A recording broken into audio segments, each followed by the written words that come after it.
Most coaches think, I can't afford it. Here's a budget problem. It's not. It's a copy problem. And in this episode, I want to show you exactly how. Because the client that gets on your call and tells you that the money isn't there, they're also the client that read your copy. Think about the last 2 or 3 people who got on a sales call with you and said no. What reason did they give you? If the answer is some version of, I don't have the money right now, stay with me. Because this reframe, of course, can happen on the call, but it starts well before that moment. Your copy is the filter, not just for what you do, but for the emotional state your ideal client is currently in when they find you. The language you use will call in the version of the person that matches it. So if your copy is only full of, are you struggling to find consistent clients? Is cash flow keeping you up at night? Are you tired of working this hard for this little result? You will attract people who are in that exact place, struggling to find clients, worried about cash flow, exhausted. And then they get on a call with you and they tell you they're struggling with cash flow and they don't have the money. Now, here's the thing. I want to be really gentle with this because I'm not saying that these people don't have the money. In fact, often it's not about the money at all. There's something running underneath. That's why they're coming to me in the first place, right?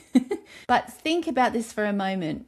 Evaluate how much towards and how much away from do you have in your copy right now? And is that skewing the results and the kind of people who show up in your sales calls? Of course, money feels tight. The copy called them in at their most contracted, their most survival focused, and now you're going to ask them to invest from that place. That's not a coincidence. That's a match. It's what you asked for. So what if we flip it?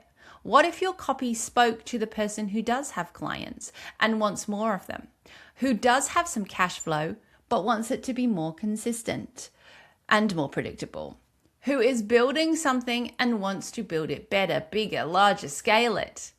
Same offer, same transformation, different entry point. And right now, in June, there's a perfect real world example that I am sure you're seeing everywhere that is playing out across the entire coaching industry, nay, across anywhere anyone is selling anything. And I want to name it because, again, this is one of those things that when you see it, you can't unsee it. It's the end of financial year. EFS, as we love to call it here in Australia. And if you watch what a lot of coaches do in June, you'll see the away motivation machine in action. Full speed, full throttle, off we go. Is this year going to look like last year? Are you still stuck in the same place? Is this where you want to be in 12 months' time? Don't let another year go by without making the change, whatever the change is. Pure away energy, pointing directly at that pain point, and then the gap, and then the thing that hurts. And it'll work. In the short term, it will catch people at their most uncomfortable and create urgency. It also catches them at their most contracted, most survival-focused place. And the clients who say yes from that place are often the ones who get on the call and tell you they don't have the money. Here's another way to hold the same moment so we can balance it. And we do want a balance. A new financial year is an opportunity for a clean start, a chance to build towards something rather than scramble away from something. The person who approaches the end of financial year from a thriving place doesn't see a deadline or a mirror that shames them. Instead, they see a doorway, an opportunity. Same date, completely different lens, talking to a completely different nervous system. Two versions in the same campaign, one pointing to the pain, one pointing to the possibility. The copy you choose tells your audience which version of themselves to bring to the conversation. In NLP, we talk about two primary motivational directions: moving away from and moving towards something. And here's the quietest proof that I can't afford it was never really about the number. Notice how budgets seem to appear at tax time. Notice how people who said they couldn't invest on June the 14th find that they can in July. The money was there. What shifted was the framing. What shifted was the direction that they were facing, how they were sifting through the information. Which brings me to a thing that I hear most often on discovery calls, and I want to offer you a completely different way of holding it. Let me tell you a story about myself. This story for me is equal parts quite funny and illuminating. Okay. A long while back, a husband and I wanted to book a weekend away, just the two of us. This was before kids. The weekend away was $750. Nothing extravagant. And I told myself we couldn't afford that. In the next breath, like not shorter than 1 hour later, I paid $750 to Adobe for Adobe Studio.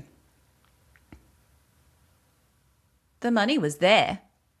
I found it immediately for that thing. And that's because I believe that thing was really important and would help me move my business forward.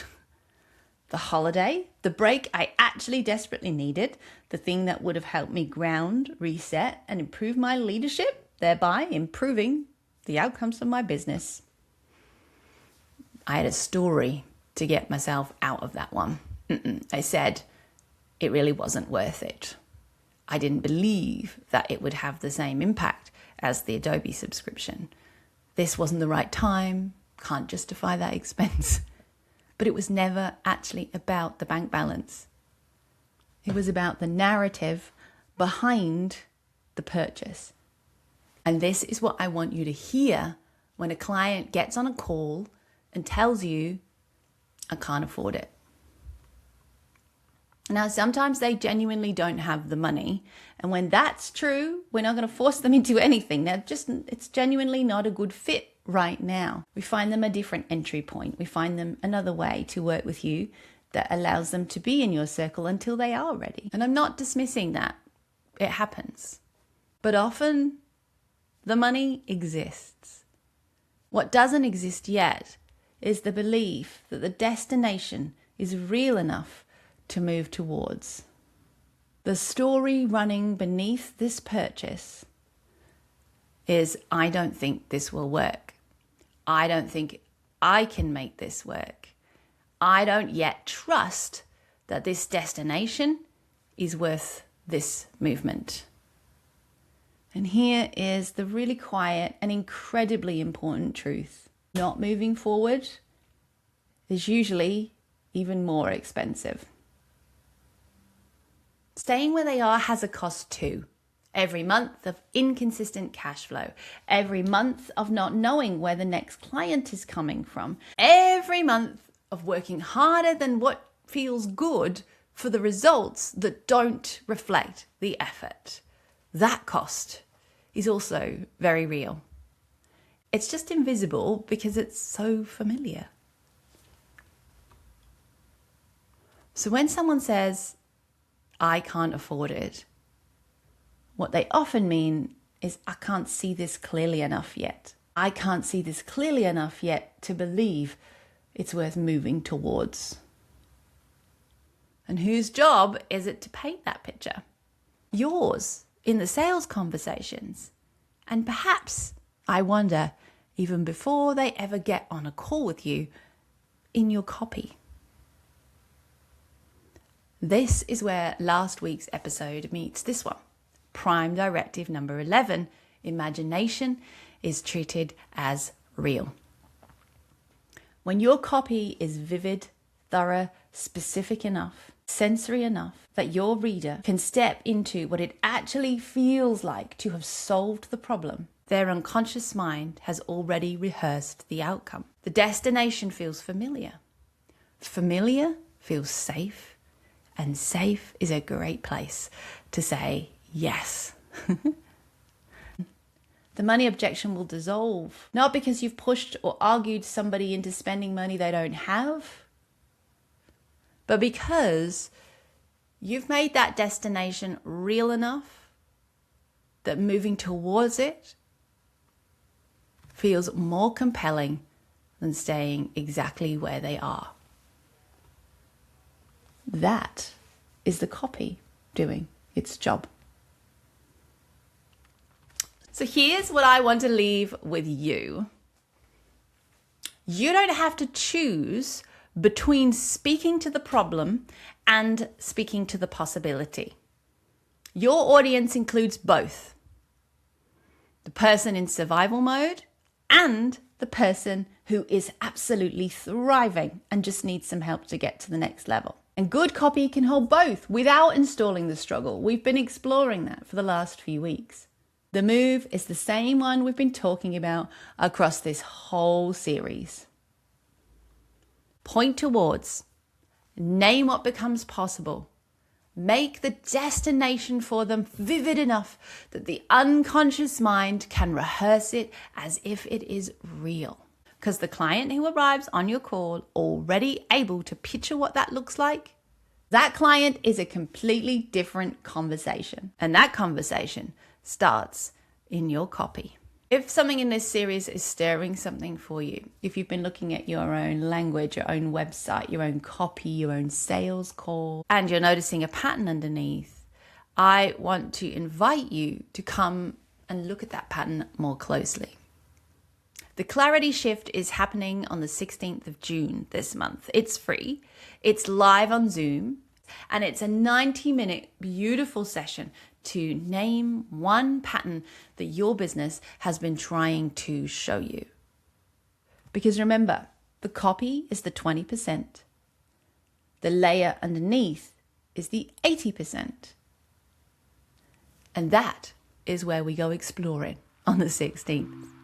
The link to register is below this video, and I would genuinely love to meet you there. So I'll see you on the 16th of June. And then we'll be back here the following week on the Inner Business Podcast. Take care.